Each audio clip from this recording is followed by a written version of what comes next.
সদরঘাট থেকে লঞ্চ যোগে এখন যাচ্ছি পটুয়াখালীর দিকে।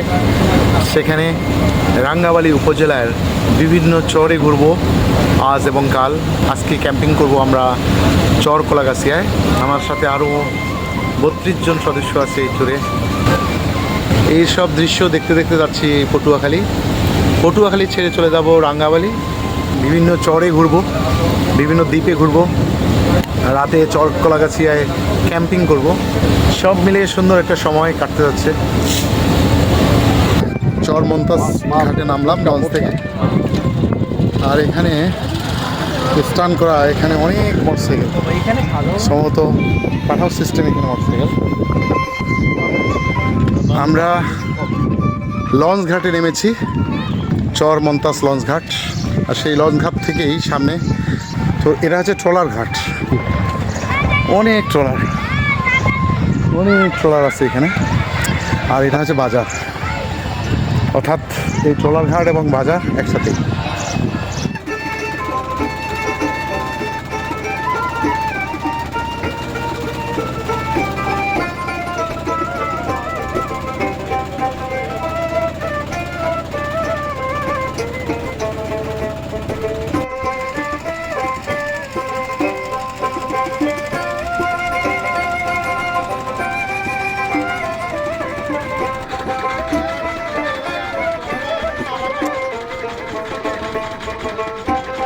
এই জায়গাটা একবারে সমুদ্র সৈকত, নদী, ম্যানগ্রোভ ফরেস্ট, আর এটা হচ্ছে ক্যাম্পিং জোন। এই বিচের সাথে হচ্ছে যে ম্যানগ্রোভ, এই ম্যানগ্রোভ সাথে আমাদের ক্যাম্পিং, আর এই হচ্ছে আমাদের সমুদ্র সৈকত। এটা এখানে আমরা গোসল করব আর কিছুক্ষণের মধ্যে। দারুণ একটা জায়গা এই চর কলাগাছিয়া। এই হচ্ছে খালটা, ফরেস্টের ঠিক মাঝখান দিয়ে চলে গেছে। এটা হচ্ছে ম্যানগ্রোভ ফরেস্ট। আর এই যে পিছনের এই পাশের দৃশ্য, অসাধারণ দৃশ্য। এখানে আছে কমল পানীয় এবং ড্রিঙ্কস এখানে পাওয়া যায়। এখানে চা থেকে ভাত, তরকারি সব কিছুই পাওয়া যায় এই জায়গায়। এই হচ্ছে ম্যানগ্রোভ ফরেস্টের একটা অংশ বিশেষ। একদম নিরিবিলি শান্ত এক প্রকৃতি। এখানে এলে সত্যি মুগ্ধ হতে হবে। তেমন কোনো কোলাহল নেই, তেমন মানুষ নেই, অল্প মানুষের ভিড় এখানে। আজকে আমরা সহ 3টে গ্রুপ এখানে এসেছে, আর 2টা গ্রুপ চলে যাবে কিছুক্ষণের মধ্যে। আমরা শুধু একটা গ্রুপ এখানে ক্যাম্পিং করে থাকবো। দেখতে এত ভালো লাগতেছে। নদীর নাম সম্ভবত তেঁতুলিয়া।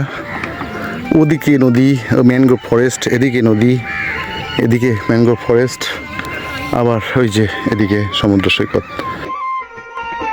দূরের থেকে গোসল করলাম এই সমুদ্র সৈকতে চর কলাগাছিয়ায়। এরকম দুর্গম একটা এলাকায় এসে এমন সময় কাটাবো, এত সুন্দর সময় কাটাবো, এরকম বিচে গোসল করব ধারণাই ছিল না। গোসল শেষে এই পরন্ত বিকেলে এখন চা চক্র আমাদের। চা না কফি শুভ? চা না? দারুণ, মনোমুগ্ধকর। দিয়ে দেন। বিস্কিট আছে, মুয়া আছে, ডাল ভাজা আছে। এখনই দিয়ে দেন। ও বিস্কিট থাকবে। বাবু খাইলে ছিল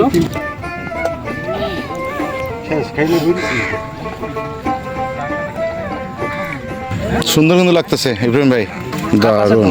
আপনার দৃষ্টিভঙ্গি সুন্দর। ও মাই গড, কি গরম গো ভাই রে ভাই। এখন এই পরন্ত বিকেলে সন্ধ্যার এই পূর্ব মুহূর্তে বিচের চারপাশ দিয়ে হাঁটছি সবাই মিলে। আর এই হাঁটতে হাঁটতে দেখা মিলল ওই যে লাল কাঁকড়া। একটু আওয়াজ পেতেই তারা খালে ঢুকে যাচ্ছে।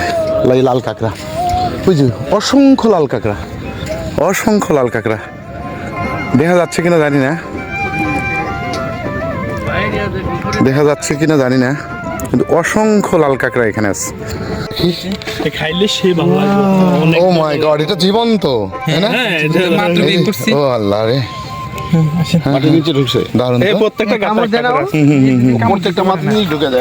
হ্যাঁ মানে এখানে যে অভাবটা রয়েছে সেটা হচ্ছে যে মানে আবাসিক একটা আমি আরেকটু মুশফিক ভাই আরেকটু বলি, যেমন আমাদের দেশটা যখন ভাগ হয়েছে, মানে পর্যটনের বিশাল একটা নিয়ে গেছে, মানে ভারতবর্ষের থেকে এই করে ইন্ডিয়ান ইয়েগুলো পলিসিতে।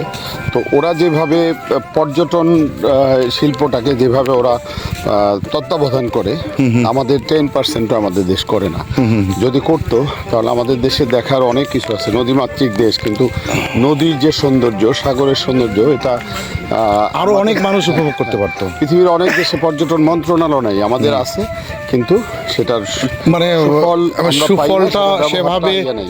সেভাবে সুফল আমরা পাই না।